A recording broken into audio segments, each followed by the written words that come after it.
আসসালামু আলাইকুম শিকারি ভাইরা। তো খারাকান্দির আজকের রেজাল্ট বেশি একটা ভালো না। আজকে একটি মাছ পাইছি। কি মাছ দেখতে চাইলে একটু অপেক্ষা করুন, দেখাই যাচ্ছি। এই যে এখানে একটা মাছ পাইছি, একটা ছোট একটা মাছ পাইছি। এই যে দেখেন এটা কি মাছ, অবশ্যই সবাই বলবেন গাওরা মাছ বা বাগাইন, এরকম কিছু বলতে পারেন, কিন্তু এটা বাগাইরও লাগে না, গাঢ়ও লাগে না, একবারে সাদা চকলেট কালারের যেটা আছে দেখাই দিলাম। আজকে বড় মাছের ওয়াশ আছে, কিন্তু বড় মাছের একটু টান পাই নাই, সারাদিন একটা টান পাইছি, ছোট মাছটা। আর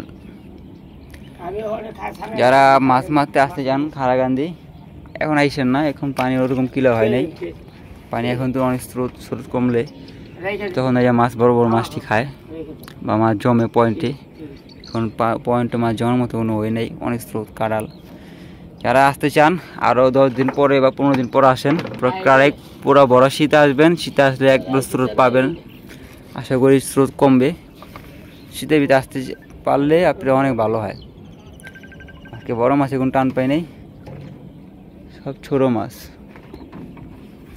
কিছু বলবেন মিজান ভাই? আমাদের মিজান ভাই এখন গুছিয়ে যাচ্ছে, ছিপ সব গুছিয়ে যাচ্ছে, কারণ বড় মাছের টান পায় নাই। এই ছিল আপডেট খারাকান্দির। সবাই ভালো থাকবেন, সুস্থ থাকবেন, আল্লাহ হাফেজ।